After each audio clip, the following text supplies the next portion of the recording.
Head, thorax, abdomen, two compound eyes, mandibles, all above, maxilla posterior to mandibles, veins in the wings.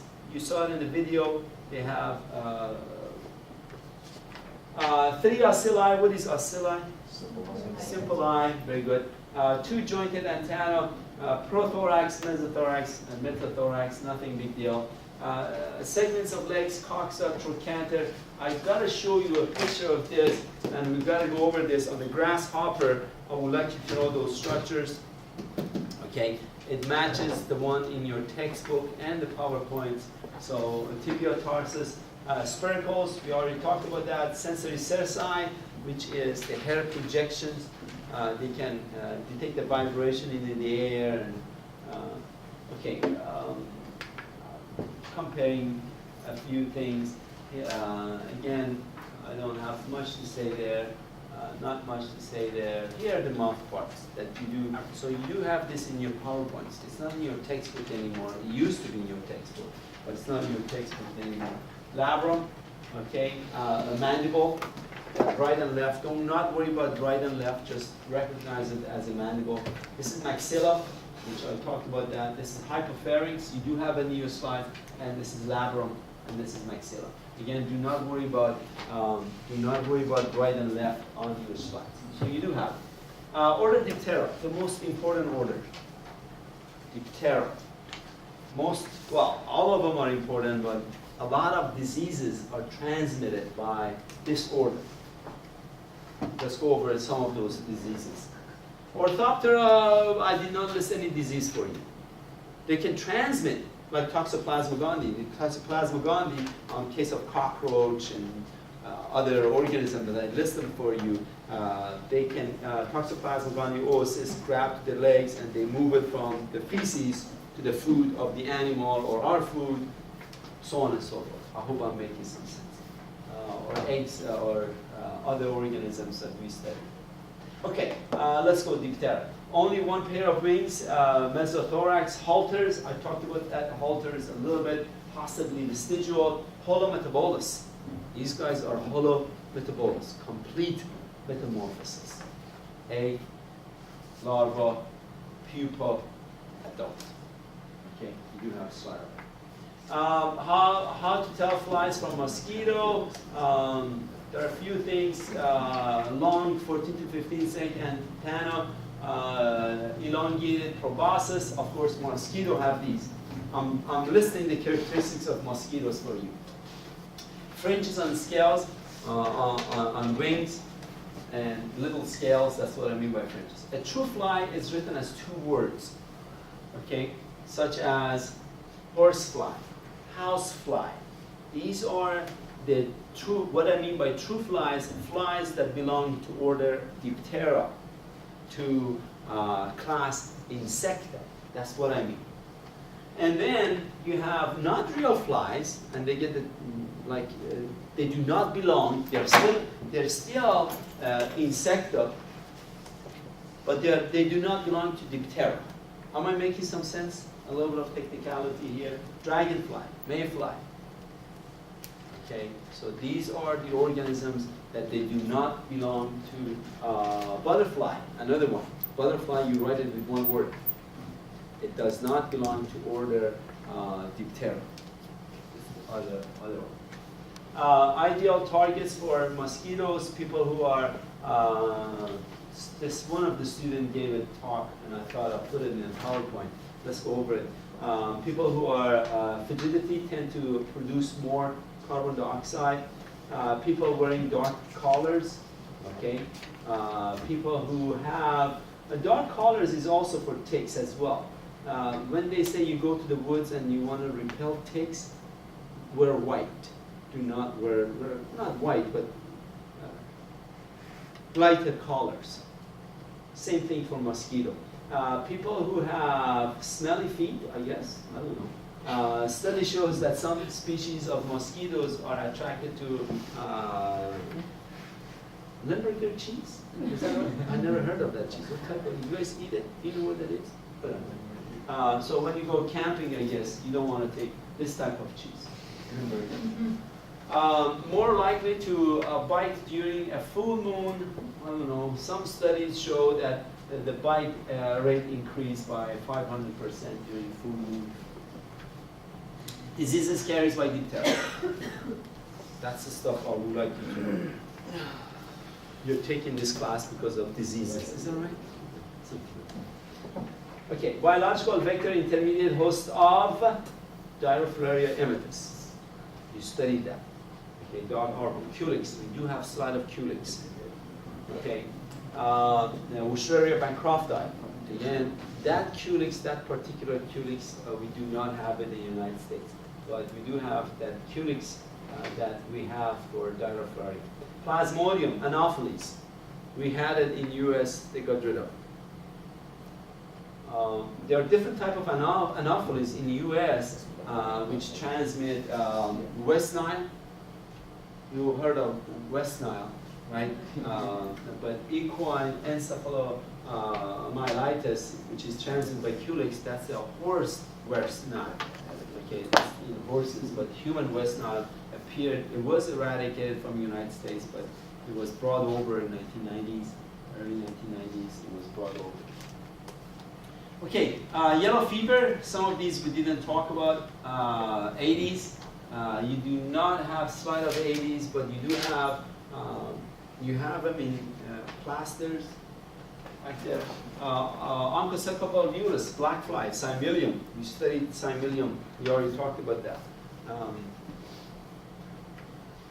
Phlebotomies, they're sandfly, leishmania, they transmit leishmania, Thalasia species, eyeworm. Thalasia is a name of a nematode. I did not mention it before. It's a nematode that can that goes to the eye of cows, horses, human. But the Thalasia in human is different than Thalasia in cows. We don't get the cow's Thalasia. We get human Thalasia. And how is it transmitted from one human to the next human? Right here by face fly. They come and sit, these flies come and sit on human eye and pick up the larva, and they go to another healthy human. And I've seen pictures. You see a little worm. In case of human, they can remove it by surgery, but in other animals, it's expensive, time-consuming. They just don't bother with it. There was one study in Poland. 100% of cows in Poland, all of cows in Poland, it seems like they have Thalasia, they have the eyeworm. You can go online and check it out, see some pictures. I didn't put much. Tsetse fly. We already talked about this at the beginning of the semester. Glossina. They transmit your sleeping sickness, trypanosoma. We talked about that. Hypoderma fly, Caligari, that's what I was talking about. Again, it would, maybe I have a picture in here or not. A cattle grub that they poke a hole in the back of the animal and they fly away, but the cow pick it up, lick it by taking the, when they lick their body, they pick up the egg or from the environment, and the egg inside of the animal becomes larva, and when the larva is ready to get out of the animal, they poke a hole in the back of the animal. I've seen some gross pictures, but there should be one in my parasitology textbook of the squirrel. You can see that. Common housefly, Musca domestica. Again, why did I mention it here? Because this guy, common housefly, transmit a lot of diseases by attaching the eggs or the oocyst, what have you, or the cyst of protozoa, eggs of nematodes attached to the legs, and so they fly, they sit on somebody's food, and that person eat the food, become infected. That's why house flies are mentioned here as the one that cause diseases. We talked about this throughout the semester a little bit. Okay, order Anoplura, blood-sucking lice. Lice is plural, louse is singular. I'm sure you've heard of that. Malophaga, chewing lice. We human do not become infected with malophaga. We human become infected with Anoplura. Yes? So it's like, instead of saying human louse, human lice? Lice is plural, like you have head lice and body louse and pubic lice. There are 3 different species. So you can say lice. That person is infected with lice, 3 different species of lice.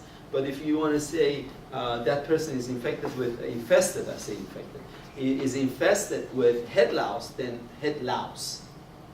Am I making some sense a little bit? So that person is infected with head louse. Louse is just one. Louse, singular, lice, plural. Okay. Anoplurans have piercing mouth parts. Anoplurans, they're ectoparasites of placental animals, which we are. Stout mandible, of course. No eyes or very modified eyes. They do not have them.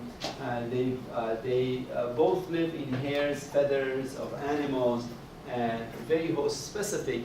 Again, the louse that infect us does not infect other placental animals. They are very, very host specific. And over a period of time, they evolve to become site specific.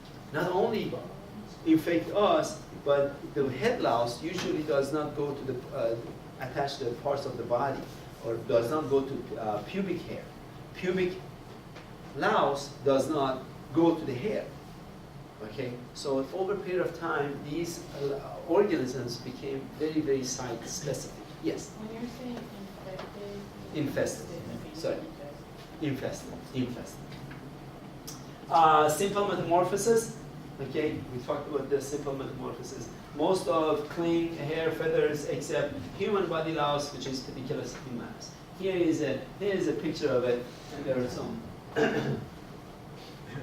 Here is a picture of a louse, and that's a chiggers, of course. Here is a body louse attached to clothing. Usually these guys, the population goes up high during wars, floods, when people do not have access to clean themselves, and of course then it's transmitted. Of course, I believe 100% of school children in the United States have it at one time or another. That's what I think. Everybody, almost everybody gets it. But again, there is no concrete study that they do not transmit any diseases. These guys, the head louse do not transmit any diseases that I know of, at least. Okay. So if your child has it, don't worry about too much. Just try to treat it. It itches a lot. Not good. Human louse spread typhus. Again, not the head louse, the body louse. Thymus pubis is a pubic lice. It's found in armpit. I say pubic lice, you might think it's only in pubic area. No, it's found in armpit as well, too, the pubic lice. Pediculus humanus capitis is a head louse. As I said, usually this head louse, capitis, does not transmit any disease that I know of. Human body louse, Pediculus humanus, it's possible transmit typhus and other goodies. Again, this becomes common. The body louse becomes common during wars, as I said, and flood cases and earthquakes. Does not cling to the hair, rather to clothing. That's what I'm talking about. Transient typhus, trench fever, relapsing fever. Again, just have it in your notes. I'm not going to ask too much of a question about, well, typhus is very important. The other ones are rare, you don't find them, but typhus is very important, so it's transmitted. Chewing lice, parasites of birds and mouth, and that's Malapaga. I talked about that. We humans do not get that. Important veterinary parasites. Malapagan do not parasitize humans. Okay. Order Siphonaptera. That's the third order we are discussing. Third order. Order Siphonaptera, they're fleas. Pulex irritans. It's a human flea, not common. You don't find it, too much of it. I do not have a slide of it, if you would. Okay, and transmit plague. Black death by bacteria, Yersinia pestis, and Rickettsia typhi. These are all transmitted by human flea. Again, these can become common during wars. Pygidium can detect air current. No host, they're not host specific, of course. The fleas can jump from human to animals, and so on and so forth. And you already know, if you have a pet in the house, you know fleas can jump from dog and cat to human, and they bite us.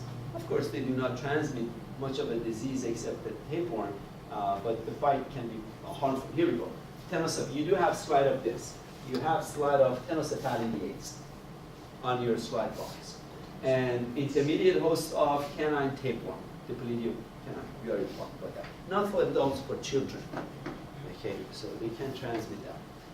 They also attack human. I talked about that. Feces of flea is food for 3 larval stages, transmit feline parvovirus.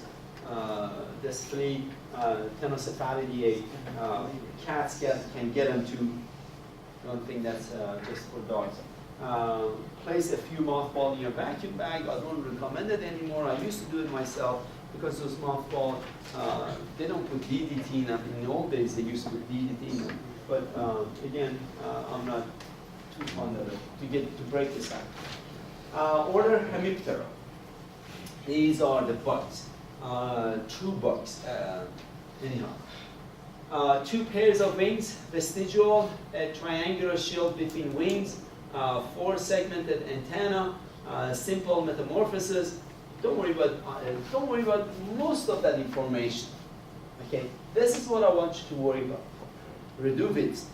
These are reduvids, assassin bugs, cause painful bites. And what diseases do they transmit? Order Hemiptera, tritoma. These are the name of the species that I'm listing for you guys. Sorry, these are some of the species, genuses that they are. I'm listing them, and they transmit trypanosoma cruzi, the Chagas disease. We talked about it earlier. So the true bugs, the assassin bugs, are the ones order Hemiptera. Okay. Then that's it. I only mentioned 3 or 4 orders for you guys. The rest of the orders are labeled. Whatever is labeled there, then those are the orders I would like you to know. Okay? Yes? Ariana. So on the lab, you're not going to ask the order Insecta? Class Insecta and under class Insecta, we have, I mentioned 4 orders for you guys, 4 or 5 orders. And then whatever orders, you have specimens there on your collection there. Okay, many Siphonaptera, many terrestrial head trunk urinarians, appendages, it means the appendages is straight, they are not branched, they are not biramous. 1 pair of antennae, mandibulates and maxilla. Spiracles, Malpighian tubules, class Chilopoda. I think that's a quiz question today. Is that right? Your quiz today is open book, open notes, and then it's all over your notes. Echinoderms, everything, just like a mini. Okay, class Chilopoda.